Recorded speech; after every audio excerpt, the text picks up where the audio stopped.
네, 안녕하세요. 뷰티풀 마인드 강사 송동일입니다. 이번 토요 특강에서는 지난번에 친 2020 수능을 가지고 이제 내년 수능, 개정이 되는 2021 수능은 과연 어떻게 나올 것인가에 대해서 분석을 해보도록 하겠습니다.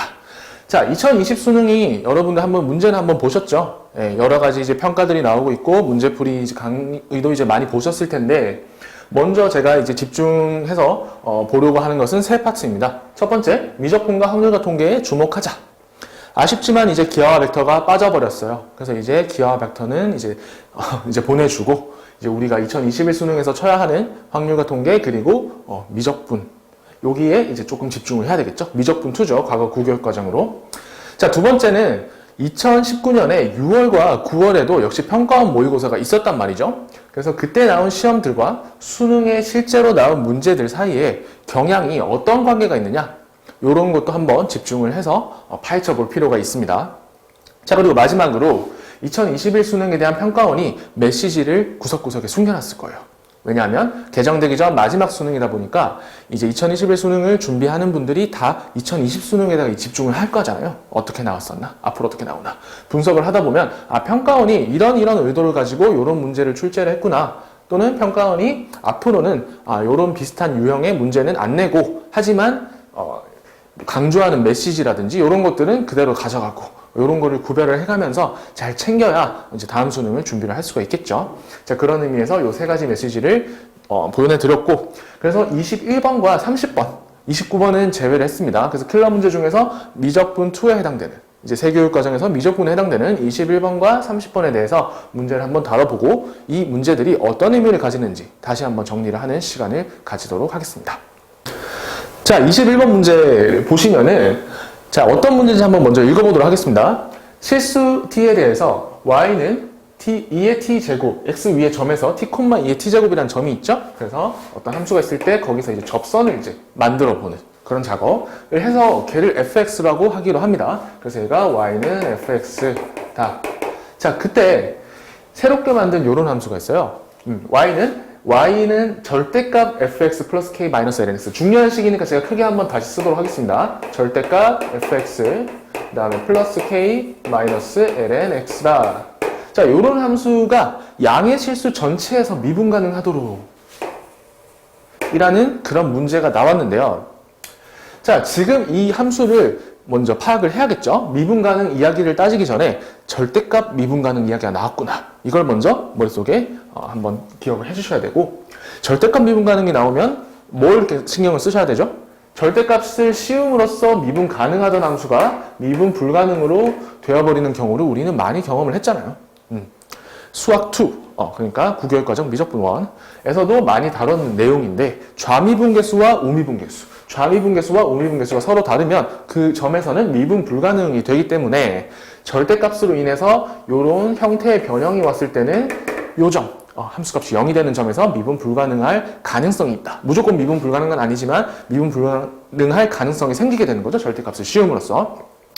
자, 그걸 먼저 머릿속에 떠올리시고, 그렇다면 이 안쪽에 있는 요 함수가 대략적으로 어떻게 생겼길래 절대값의 영향을 어떻게 받는지 그런 거를 한번 따져보는 시간을 갖도록 할게요. 자, 대략적인 그림은 이렇습니다. K라는 애는 먼저 한쪽으로 좀 빼둘게요. 상수니까. 그래서 fx와 lnx의 차라는 것을 먼저 집중을 해보시면, fx는 t에 관해서 이제 t가 정해져야 정해지는 거기 때문에 아직 어떻게 생긴지 정확하게 모르겠지만, 대략적으로 y는 2의 x의 접선이라고 한다면 뭐 이런 식으로 생겼다. 기울기가 양수라고 이제 알고 있기 때문에 이런 식으로 한번 그림을 그려봤습니다. 자, 그리고 마이너스 lnx. 그럼 lnx가 이렇게 생겼겠죠. 그러면 요 함수에서 요 함수를 뺀 값은 어떻게 갈 것이냐라는 게 이제 지금 문제인데요. 로그 함수기 때문에 우리는 지금 정근선을 가지고 있죠. 정근선을 기준으로 마이너스 무한대로 발산을 하고 있어요.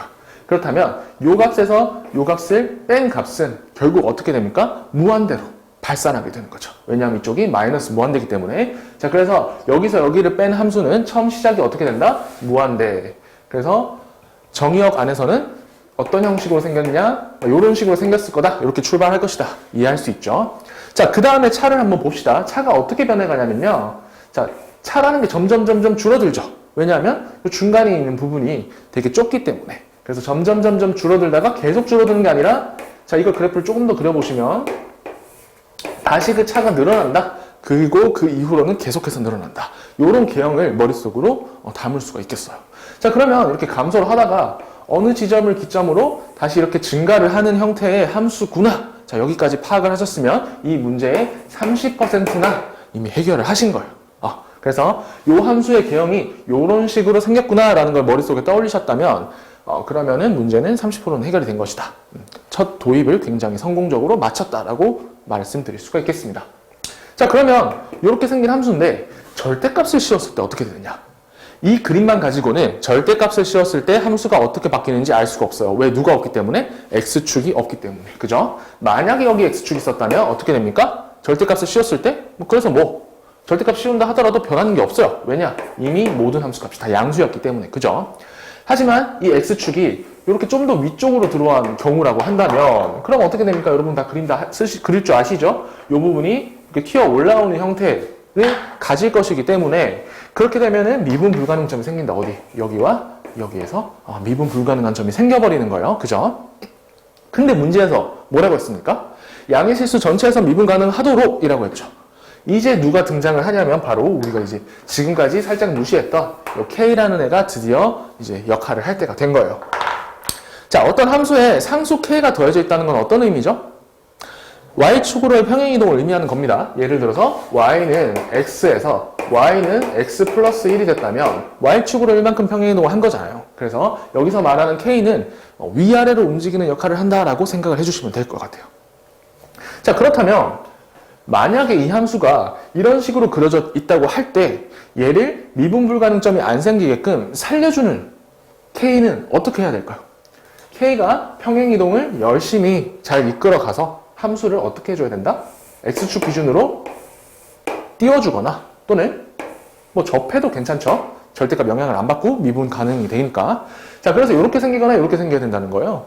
그 말은 결국 다시 해석하면 뭡니까? 이 안에 들어있는 함수 fx 플러스 k 마이너스 ln x가 항상 0 이상이 되게끔 해주면 된다. 자, 이 말씀을 먼저 드리고 본격적인 풀이로 한번 보도록 하겠습니다. 그래서 핵심 부분은 무엇이다? 절대값 안쪽에 들어있는 함수들이 항상 0 이상임을 0 이상이게끔 하는 K값을 찾을 필요가 있다라는 게 핵심이고 이제 본격적인 풀이로 들어가보도록 하겠습니다. 자, 풀이를 한번 보겠습니다. 자, 풀이는 그대로예요. 방금 말씀드린 그대로인데 먼저 뭘 구했냐면 직선의 방정식, 접선의 방정식을 먼저 구했습니다. 저건 다 구할 줄 아시죠? 그래서 그 접선의 방정식을 넣어서 lnx가 포함된 하나의 식을 봤을 때 실수 전체에서 미분 가능하려면 다음이 항상 0 이상이다가 성립을 해야 한다라는 말이 있죠. 그게 왜 그렇게 되는지를 제가 그래프를 그려가면서 설명을 드렸어요. 그러니까 여러분이 실제로 시험장에 들어가셨을 때도 대략적인 그래프 개형까지는 확인을 해보셔야 됩니다. 정확한 값을 찾아내는 거는 필요한 것만 찾아내면 되지만 대략적으로 이런 그래프고 대략적으로 이런 그래프구나 라는 건 확인을 꼭 하셔야 돼요. 킬러 문제이기 때문에 그 정도 시간을 투자하는 것은 전혀 아깝지 않다. 자, 그러면 그 이후의 접근법은 자, 알았어. fx 플러스 k 마이너스 lnx가 항상 0 이상이어야 한데 자, 그러면 k를 주인공으로 삼아서 식을 써보면 어떻게 돼요? 다 넘어갔죠? lnx 마이너스 fx 라는 부등식을 만족을 한다면 얘가 항상 0 이상이 되는 거잖아요. 그죠? 자, 그렇게 되는데 그렇게 되도록 하는 k의 뭘 구하라? k의 최소값이라고 할까요? 최소값을 구해야 돼요. 자, 그럼 얘가 최소가 되려면 이쪽에 뭘 보면 됩니까? 이쪽에 최대값을 보면 되죠? 그게 바로 k가 될 수 있는 최소값이에요. 자, 이게 무슨 의미냐면 오른쪽에 그래프를 대략 아무렇게나 한번 그려봤을 때 K라는 애는 얘보다 항상 위에 있어야 된다는 거죠. Y는 K라는 그래프를 생각을 해보세요. 그러면 이렇게 됐을 때는 오케이, 이렇게 됐을 때는 오케이. 근데 이렇게 되면 안 되죠. 그래서 언제를 눈여겨봐야 되냐면 이 최대값이 되는 순간 그 값이 바로 K의 최소값이 될 거니까. 자, 여기까지 건너왔습니다. 저기까지 건너왔어요. 그럼 이제 뭘 해야 되는지는 이제 명확하죠? 여기 나와 있는 이 함수의 최대값을 구하는 문제다. 최대값 구하러 가겠습니다. 최대값이라고 하면 보통은 어떻게 구하죠? 미분해서 극대극소를 찾아서 그 중에 극대인 애들이랑 또 경계, 함수 경계를 조사를 해서 가장 큰 애를 뽑아내면 그게 바로 최대값이죠. 그래서 그 과정은 여기에 써져 있듯이 x가 0보다 클 때의 최대값이 k의 최소값이 되므로 실제로 미분을 해봅니다. 얘를 fx는 이제 본 모습으로 돌아갈 때가 되었네요. 2의 t, x-t 플러스 2의 t. 자, 이렇게 되어 있는 식과 그 다음에 lnx에서 뺀 것. 얘를 미분을 해보시면 주의하셔야 될 게 지금 x에 대한 미분이에요. x에 대한 미분을 해버리면 간단하죠? x분의 1 그리고 얘는 기울기 1차항의 개수인 2의 t만 남게 되니까 뭘 구할 수 있다? x는 2의 마이너스 t에서 극대값을 가지는 것을 확인할 수가 있습니다. 자, 어떻게 극대값인지 알아요? 라고 물어보시면 그래프의 개형을 좀 더 확인해야 된다는 거 그렇게 지금 말씀을 드리도록 할게요. 그리고 얘가 최대가 되는지도 사실은 보장이 안 되죠. 그래서 우리는 원래는 증간표를 그려줘야 돼요. 증간표를 그려서 마이너스 무한대, 플러스 무한대 또는 정의역 안에서 범위 안에서 얘가 왜 최대가 되는지는 설명하고 가야 되지만 그 부분은 지금 생략하기로 하고 이 부분에서 최대값을 가진다. 자, 그러면 구체적인 최대값은 얘를 어디다 넣어보면 됩니까? 여기 있는 이 함수에다 실제로 대입을 해버리면 되죠. 그래서 대입을 하면 그때 나오는 k값이 바로 뭐가 된다? k의 최소값이 된다. 그래서 그게 바로 GT가 된다라는 거죠. 그래서 여기에 결론이 쓰여져 있습니다. 실제로 대입을 하면 저런 함수식이 나와요. 그래서 우리는 GT의 구체적인 모습을 볼 수가 있었습니다. 자, 여기까지 하면은 이제 얼마만큼 푼 것이냐면 70% 푼 거예요. 많이 풀었죠? 이 21번 문제가 굉장히 여러 단계의 레이어로 구성이 되어 있기 때문에 한 커플 한 커플 이렇게 벗겨나가면서 점차적으로 문제를 해결해 나가는 그런 구성이 되어 있어서 이렇게 차분차분히 한번 진행을 계속해서 해보도록 할게요. 자, 다음 장 이제 풀이로 넘어가도록 하겠습니다. 네, 그래서 이제부터 우리는 GT의 개형을 그려 나가도록 할 거예요. GT의 개형을 그리려고 하니까 먼저 G'T를 알아봐야겠죠? G'T를 구하려고 봤더니 t2의 t 마이너스 1이라는 식이 나왔습니다. 근데 우리는 이 함수를 0이 되는 점을 바로 찾을 수가 없었어요. 그죠? 그래서 우리는 어떻게 하느냐? 얘가 또 어떻게 생긴지 또 찾아야 돼. G'T가 어떻게 생긴지 또 찾기 위해서 한번 미분을 더 해봤더니 t는 마이너스 1이라는 해를 가지더라. 그래서 걔가 이 G'T라는 함수의 극소값이 된다라는 것까지 확인을 거칠 수 있습니다. 풀이는 한번 직접 해보시면 좋겠고요.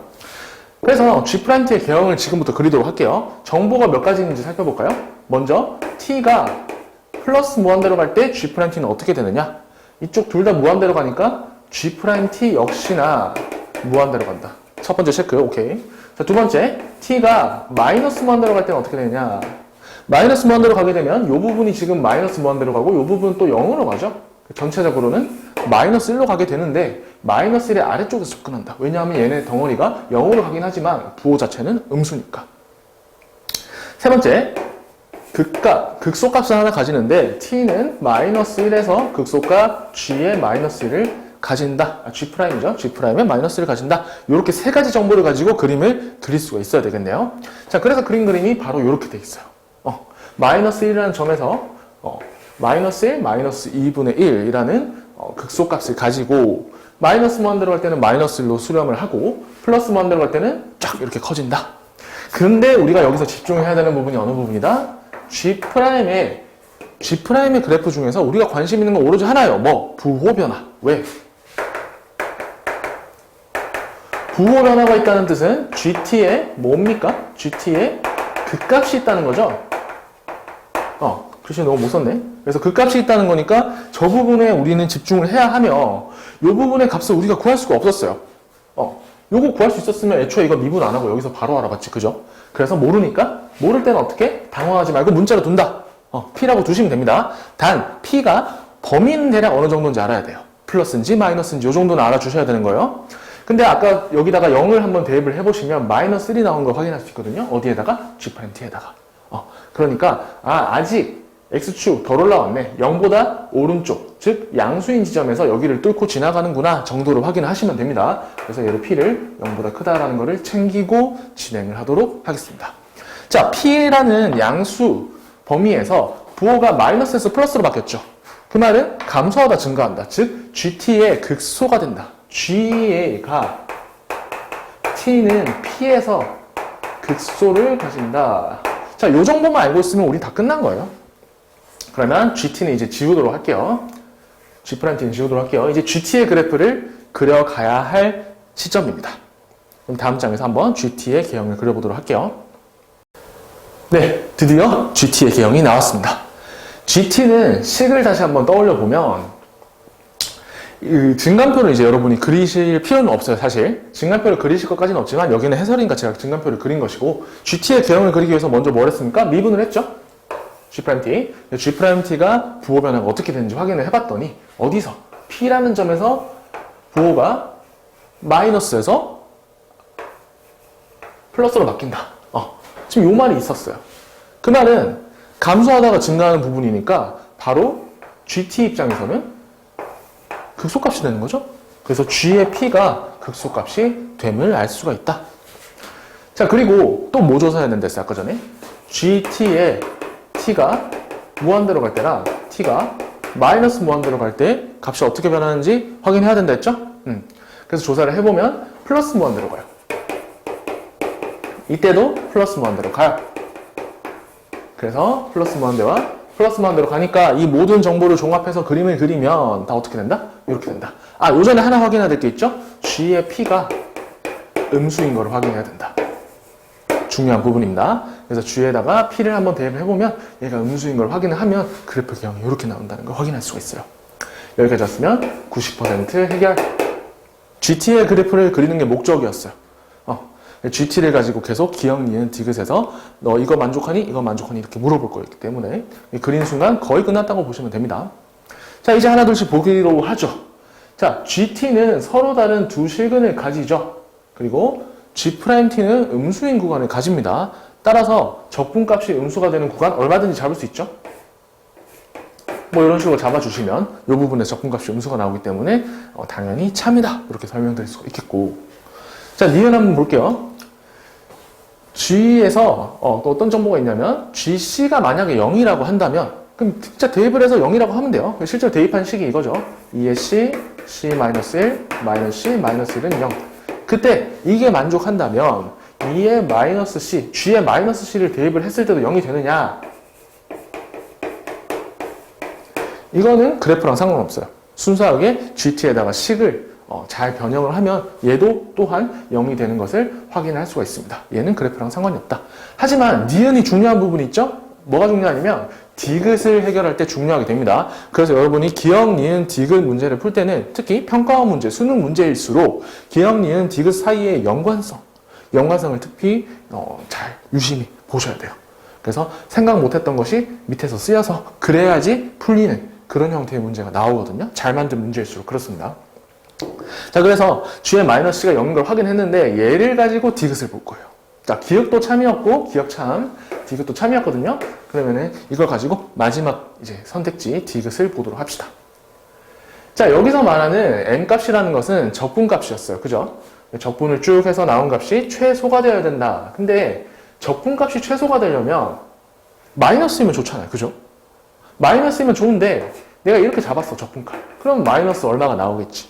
근데 이걸로 만족을 못해요. 우리는 더 낮은 값을 갖고 싶어. 최소값이 어디까지냐. 그럼 음수인 구간을 우리가 다 먹어버리면 이게 최소값이죠. 자, 여기서 후퇴하면 어떻게 돼? 이렇게 후퇴하면 값이 오히려 커지죠? 그리고 또 이게 신나서 너무 많이 먹어서 여기로 넘어가면 어떻게 돼요? 플러스가 추가되니까 값이 다시 또 커지는 거야. 그래서 직관적으로 이건 판단할 수 있겠죠? 여기 두 교점을 가진다면 교점 스타트, 교점 끝까지 이렇게 적분을 해주는 게 최소값이다 라는 걸 알 수가 있게 됩니다. 자, 그런데 그 양쪽 끝에 있는 지금 임의로 Q랑 R이라는 이름을 붙였거든요. Q랑 R은 어떤 특징이 있다? 아까 전에 말했던 G의 함수에 넣었을 때 0이 되는 애들이죠. 그러니까 무슨 성질을 쓸 수 있어? M이 최소가 되면 지금 여기서 Q랑 R을 찾았는데 위에 있는 이 조건 있죠. GC가 0이면 어떻게 된다? 마이너스 C도 0이 된다. 그런 의미에 따지면 지금 여기서 말하는 부분 다시 확인해 보도록 하겠습니다. 알파랑 베타를 Q랑 R로 정했어. 그렇게 되면 둘 다 0이고 자, 여기서 하나를 체크를 하고 가요. G1이 0보다 작다. 그러므로 베타는 1보다 크다. 즉, 요 놈이 1보다 큰 거를 체크를 해보고 있는 거예요, 지금. 그래서 1을 넣어보면 가장 확실하죠. G에다가 1 넣어봤더니 음소가 나오네? 그러면 얘는 걔보다 큰, 1보다 큰 것이다. 알고 있죠? 자, 그거랑 그 다음에 니은의 결과로부터 알파가 마이너스 베타가 된다. 즉, 요 놈들이 사실은 이 부호가 반대, Y축을 기준으로 대칭이었다라는 걸 알 수가 있는 거예요. 여기까지 이해되셨습니까? 그래서 니은의 결과로부터 얘네 부호가 반대였다라고 하면 마지막에 요구하는 요 문제들은 그대로 진행이 쭉쭉쭉 돼요. 그래서 니은의 결과를 이용을 해서 나온 게 정리하면 마이너스 2의 A 베타라는 값이 나오게 되는데 아까 전에 베타랑 1과의 대소관계를 확인한 이유가 이것 때문입니다. 베타는 1보다 크다라고 했었죠. 그래서 마이너스 2베타라는 것은 마이너스 2보다 어떻게 된다? 작다? 그렇게 되겠죠. 그래서 마지막으로 이런 식이 성립한다. 그래서 디귿도 참이다. 이런 결론을 내릴 수가 있겠습니다. 자, 21번 문제는 이렇게 이제 마무리하고 이제 30번 문제로 이제 한번 넘어가 보도록 할게요. 자, 문제 읽어보도록 하겠습니다. 양의 실수 t에 대해서 다음과 같은 곡선이 이렇게 생긴 곡선과 오직 한 점에서 만나도록 하는 중요한 부분이죠. 오직 한 점에서 만나도록 하는 실수 a의 값을 ft라고 하자. 그때 f' 3분의 1의 뭐 제곱을 구하시오. 자, 일단 우리는 요런 함수와 요런 함수가 대략적으로 어떻게 생긴지를 먼저 확인을 하고 갈 필요가 있어요. 그래서 y는 지수함수죠. 이쪽은 지수함수 이렇게 생겼고 얘는 로그 함수예요. 혼돈되면 안 되는 게 t는 지금 상수예요. x에 대한 그래프입니다. ln은 대략적으로 이렇게 생겼다. 근데 뭐라고 했어요? 오직 한 점에서 만나도록 하래. 그러면은 여러분이 바로 떠올리실 수 있겠죠. 한 점에서 만나는 건 뭐다? 공통접선을 가진다. 한 점에서 접하면 되는 거다. 이런 아이디어를 가지고 문제풀이에 들어가도록 하겠습니다. 자, 풀이 한번 보도록 할게요. 자, 해설 보시면 먼저 뭘 했습니까? 미분을 했어요. 사실은 지금 뭐 미분을 굳이 할 필요는 없는데 그래프 개형을 알고 있으니까. 근데 이제 함수의 개형이 어떻게 생긴지 파악하기 위해서는 미분이 기본이니까. 그래서 뭘 봤냐면 얘도 증가, 얘도 증가다. 근데 우리는 이미 개형을 알고 있으니까 대략 그거까지 눈치를 채고 있는 상황이야. 그죠? 따라서 두 곡선이 오직 한 점에서 만나면 한 점에서 접해야 된다라는 사실을 지금 문제에서 한번 확인을 더 했고요. 자, 그 다음에 뭘 하면 됩니까? 우리가 이 접점을 구할 수 있느냐? 구할 수 있으면 이게 30번이 아니지. 그죠? 못 구합니다. 못 풀어요. 자, ln과 지금 t의 세제곱 x-t는 2의 x-a를 만족하는 어떤 점이 있겠죠. 그게 바로 뭐다? 유일하게 만나는 점. 그래서 1번 조건은 바로 교점 조건이에요. 교점 조건. 그 다음에 2번 조건은 각각 미분을 한 다음에 대입을 했을 때도 기울기도 서로 같으니까 서로 같아져야 된다. 그게 바로 2번 조건. 정리한 게 지금 밑에 있습니다. 여기 보시면 나와 있죠. 1번 조건은 교점이기 때문에 성립하는 것.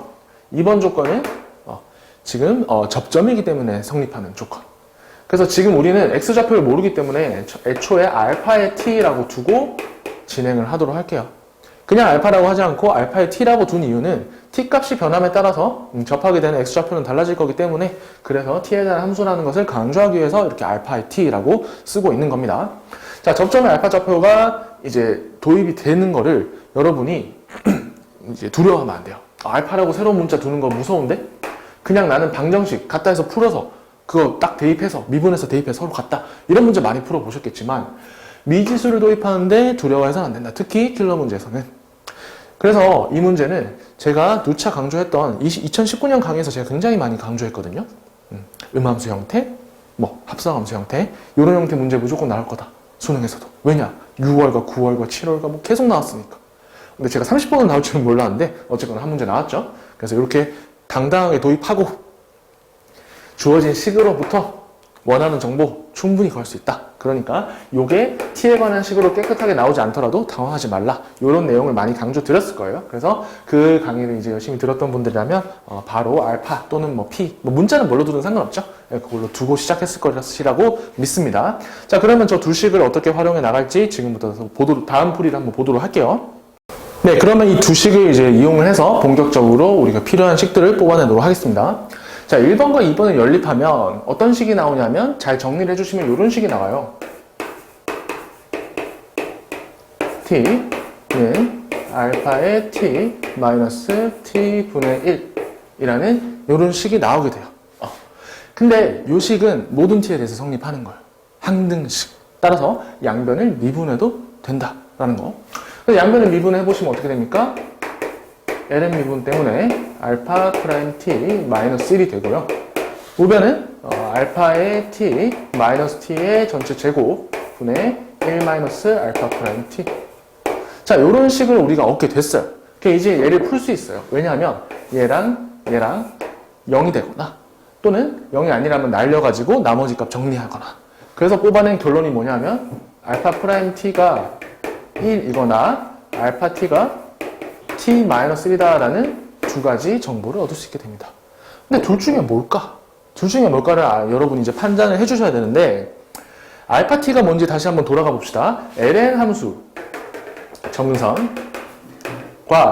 지수 함수의 접점을 우리 x좌표를 알파 t라고 두기로 했잖아요. 그러면 자연스럽게 어떻게 돼요? 보세요. t보다 커야 돼, 알파 t가. 그죠? 그래서 얘는 될 수가 없다.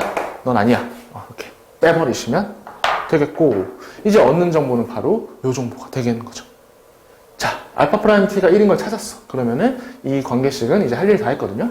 그래서 이제 뭘 찾으러 가야 돼요? 아까 a라는 값 있죠? 문제에서 제일 처음에 보시는 a 값을 표현을 해야 되니까 그 식으로 다시 돌아갑니다. 무슨 식이었냐면 알파의 t 마이너스 t의 분의 t의 세제곱은 2배의 2의 알파 t의 마이너스 a였다. 자, 이런 식이었거든요. 이 식으로 이제 들어갈 거예요. 양면에 ln을 씌워주시면 어떻게 됩니까? 저기 나와 있죠? ln을 씌우면 3의 ln t 마이너스 ln의 알파의 t 마이너스 t는 는이 아니네요. 플러스 알파 t. 알파 t는 ln의 2의 플러스 알파의 t 플러스 마이너스 a. 자, 이렇게 나와요. 그럼 이제 우리가 어떻게 됩니까? a는으로 정리하기 가능해지죠. 그래서 a는 어떻게 된다라는 식을 준비를 할 수가 있게 되는 거죠. 그래서 얘가 ft가 된다라는 사실입니다. 자, 정리를 하고 나서 어차피 미분을 할 거기 때문에 지금 잘 보시면 식이 어떻게 됩니까? 미분을 하고 나니까 여기 적혀져 있는 대로 되죠? f't를 해보면 알파 t분의 알파 t 마이너스 t분의 그 다음에 알파의 프라임 t 마이너스 1 플러스 알파 프라임 t의 마이너스 t분의 3이라는 식을 얻을 수가 있었는데, 자, 여기다가 이제 3분의 1 대입하면 끝나는 문제죠? 근데 여러분 중요한 게 뭡니까? 우리 아까 구해놨던 소중한 식 알파 프라임이 1이었다라는 식 기억나시죠? 그래서 이 부분이 없다는 거예요. 볼 필요가 없어요. 그래서 여기랑 여기만 대입을 해주시면 되는데 알파 프라임은 항상 1이라고 했거든요. 여기는 1인 거예요. 그래서 3분의 1을 대입을 했을 때 마이너스 8 이렇게 값을 구해낼 수가 있는 겁니다. 30번의 의미는 이 30번 문제는 뭐 어려웠냐 쉬웠냐라고 물어보면 30번 치고는 쉬웠거든요. 쉬웠어요. 30번 치고. 뭐만 알면 두 가지만 알면 돼요. 첫 번째, 문제에서 제시한 조건이 접한다. 한 점에서 접하는 거구나 라고 알아내면 그 시점에서 이미 20%의 문제 해결입니다. 자, 두 번째는 뭐다? 알파 t를 둘 수 있느냐. 알파 t라고 과감하게 그 좌표를 우리가 못 구하니까 뭐 t에 대한 함수인 알파 t라고 둘 수 있느냐가 두 번째입니다. 여기까지 하면은 문제가 70%까지 풀리는 거예요. 나머지는 요런 잡다한 거 있죠? 이런 계산도 물론 중요합니다. 그래서 마무리를 해주면 답을 구할 수 있는 문제였는데, 그러면 과연 이 두 가지 개념이 어려운 거냐라고 물어보면 여러분 다 뭐라고 대답하실 거예요? 한 점에서 만나니까 접점을 연상하는 거 어려운 겁니까? 아니죠. 두 번째, 이런 음함수 형태, 우리가 방정식으로 못 풀어내는 식에 대해서 문자를 둬서 새로운 함수를 도입하는 거 어려운 겁니까? 연습 안 하면 어려운 거예요. 그래서 제가 평소에 강조를 하는 거예요. 그래서 이런 연습을 하시면 자연스럽게 알파 t를 도입을 했을 것이다. 그리고 식을 뽑아냈을 것이다. 그리고 뭐 정의역 조건 이런 거 살짝 쓰이긴 했지만 뭐 그렇게 어려운 거 없이 문제를 해결할 수가 있었다는 거예요. 자, 문제풀이를 이제 여기까지 하고 이제 총평 그리고 2021 수능에는 이제 어떤 식으로 대비를 해야 되는지 한번 보도록 합시다. 자, 그러면 이제 21번과 30번의 풀이를 마무리를 지었어요. 21번과 30번을 난이도를 한번 보시면 여러분이 어떻게 느끼셨냐? 재수생 여러분들이 아마 이 강의를 들으셨다면 뭐 21번 30번 풀만했네, 쉬웠네, 나는 왜 시험장에서 이 생각을 못했을까? 뭐 이렇게 생각하거나, 뭐 현역 여러분들, 지금 이제 2020년에 이제 첫 수능을 보는 분들은 뭐 아직 진도가 덜 나가서 좀 이해 안 되는 부분이 많았을 수도 있어요. 괜찮습니다. 자, 하지만 평가원의 메시지는 명확합니다. 평가원의 메시지는 뭐냐? 기본으로 돌아가라. 기본. 기본 개념을 튼튼히 해라. 지겨운 말이죠. 너무나도 많이 들은 말이고. 그리고 이걸 가지고 스토리를 이해해라. 수학 2와 미적분의 스토리를 이해해라. 이런 메시지를 품고 있다고 보는데, 제가 정리한 부분은 뭐냐면 지금 우리가 21번과 30번을 풀면서 공통적으로 느낀 게 있을 거예요. 쓰인 게 굉장히 비슷해. 뭐라고 쓴 거야? 첫 번째, 절대값을 쓸 때 미분 가능성 이야기 했었죠. 그 다음에 부등식에서 최대값 최소값 구하는 문제, 여러분 다 한 거예요. 수투에서도. 그 다음에 이제 함수의 이제 개형을 통해서, 개형을 구할 때 뭘 해야 됩니까? 여러분 평소에는 안 하지만 표 그려야 되죠. 증간표도 그려야 되고, 그걸 통해서 뭘 확인합니까? 극대가 뭐고 극소가 뭐고, 플러스 무한대 마이너스 무한대일 때 그림을 어떻게 그려야 되며, 이런 걸 확인하게 되는 거예요. 그 다음에 슬쩍 양념으로 적분도 넣어놨죠. 자, 21번 한 문제 푸는데 알아야 될 개념이 너무나도 많아요. 자, 근데 이거 많다고 할 수 있습니까, 여러분? 기본적으로 다 배우는 건데, 각각 하나 부분을 봤을 때 그나마 어렵다고 할 수 있는 부분은 단 하나였어. 어디? 1번. 미분 가능성. 이 미분 가능성이라는 부분을 제외하고는 전혀 어려운 부분이 없었습니다, 여러분. 기본 개념으로만 다 해결했어요. 자, 그러다 보니까 대신에 어때? 너무 많이 등장하지.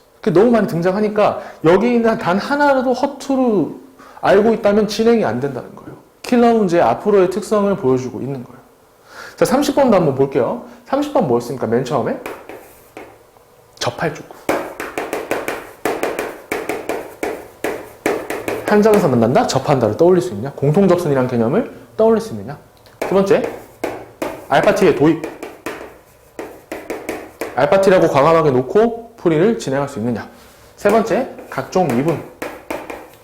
양변을 미분하고 방정식을 풀어나가면서 알파t의 구체적인 형태를 풀어내는데, 이때 살짝 지수함수의 성질 뭐 이런 것들이, 로그함수, 주로 이번에 로그함수였죠? 성질들이 살짝 들어갈 수도 있다. 이런 걸 물어봤어요. 그리고 이제 뭐 그 뒤로는 끝이야. 그냥 계산하면 끝나. 자, 봅시다. 이 중에서도 어려운 게 있었냐? 라고 냉정하게 묻는다면 저는 안 어려웠죠? 조금 신경 쓰이는 게 이 부분이에요. 알파t를 도입할 수 있느냐. 자, 그러니까 21번이고 30분이고 다 정리를 해봤더니 두 가지였다. 뭐? 절대값 미분 가능성 조사하는 아이디어. 두 번째, 알파t라는 하나의 함수를 과감하게 도입할 수 있느냐. 이거 두 개 알면은 21번, 30번 다 맞췄단 말이에요. 물론 실전에서는 다릅니다. 실전에서는 다른 문제들이 굉장히 어려운 문제들이 종종 나왔기 때문에, 중킬러 문제들. 얘네만 쉬웠다고 해서 수학 전체가 쉬운 거 아니었어요. 실제로 이번 시험은 그렇게 쉬운 편도 아니었고. 하지만 뭐다? 기본에 충실하면 모든 문제를 해결할 수는 있다. 일단 해결할 수 있다는 거야. 버리지 말라는 거야. 평가원이 말한 건 그겁니다. 야, 상위권들, 너네 킬러 문제만 맨날 보지. 킬러 문제만 보다가는 중킬러에서 당할 수 있다. 그러니까 평소에 고르게 공부하고, 뭐 모자란 단원 없이 공부하고, 이 문제 제끼고 저 문제 제끼고 하지 말고 기본으로 돌아가서 기본 개념 챙기고, 중킬러 문제 열심히 공부해라. 킬러 문제 21, 29, 30만 풀면 되겠지. 이런 생각 버려라. 라고 경고를 했고요. 중상위권한테는 뭘 경고했습니까? 21번, 30번 너네 버리면 나중에 가서 후회한다. 너네 다 아는 거잖아. 근데 왜 안 풀었어? 손도 안 대고. 근데 너네는 이제 그것 때문에 8점 날린 거야, 공짜로. 둘 중에 하나 맞췄으면 4점인데. 등급이 하나 오를 수 있는데. 이걸 강조하고 있는 거예요, 평가원이. 자, 그래서 정리를 하자면 기본으로 돌아가서 공부를 하되 킬러라고 버리지 말고 차분하게 접근할 수 있게 평소에 연습을 해라. 이렇게 정리를 할 수가 있겠네요. 자, 이제 진짜 마지막 정리를 한번 해보도록 하겠습니다. 자, 1번 보면은 항상 나의 강점과 약점, 그리고 수준을 파악하고 있어야 돼. 내가 지금 이 문제를 풀 때인가? 아니면 이 문제를 풀 때가 아닌가? 또는 이건 나한테 너무 쉬운가? 나한테 너무 어려운가? 도전해 볼 만한가?를 판단할 수 있어야 돼, 판단. 그냥 무작정 책 하나 사서 거기 있는 거 앞에서부터 다 풀고 이런 공부법은 효율이 낮아요.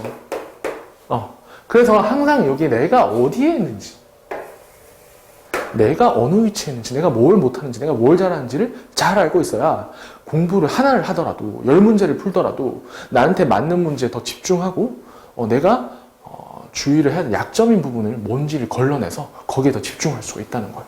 아시겠죠? 자, 두 번째, 풀이 과정을 말로 설명하는 연습을 하자. 기본기 제가 자꾸 하니까 그래서 기본기가 뭔데? 라고 물어보면 저는 이렇게 말할 수 있을 것 같아요. 풀이 과정을 수식, 흐름 이런 거 다 무시하고 일단 말로써 설명한다.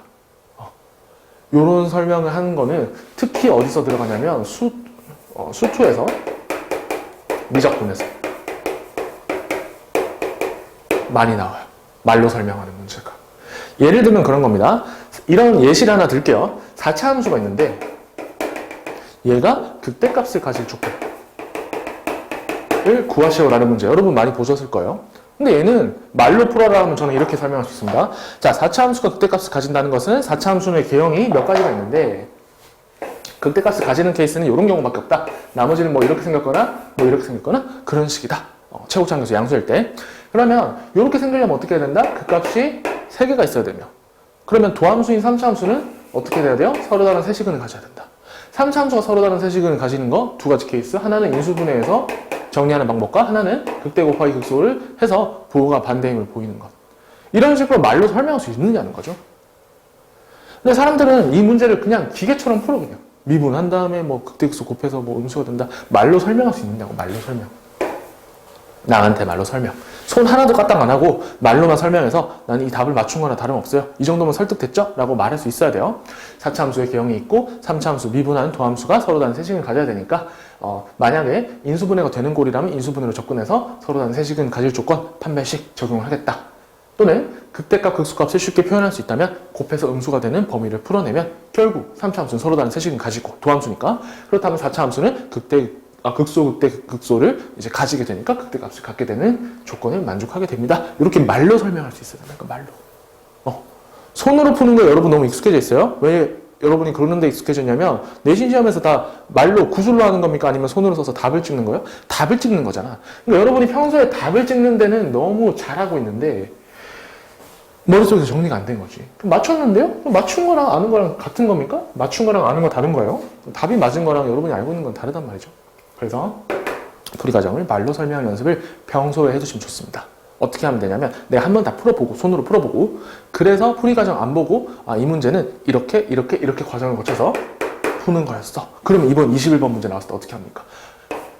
애들은 식 보고 포기해. 뭐 이렇게 복잡해. 하지만 여러분은 절대값 처음에 보니까 미분 가능 이야기 안 해? 절대값 미분 가능.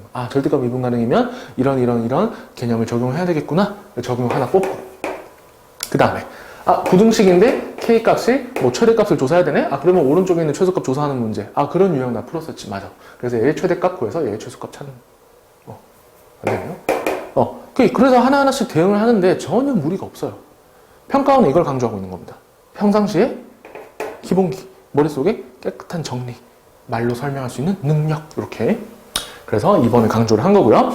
자, 3번. 수학 문제를 기억에 의존해서 풀려고 하지 마요. 제발.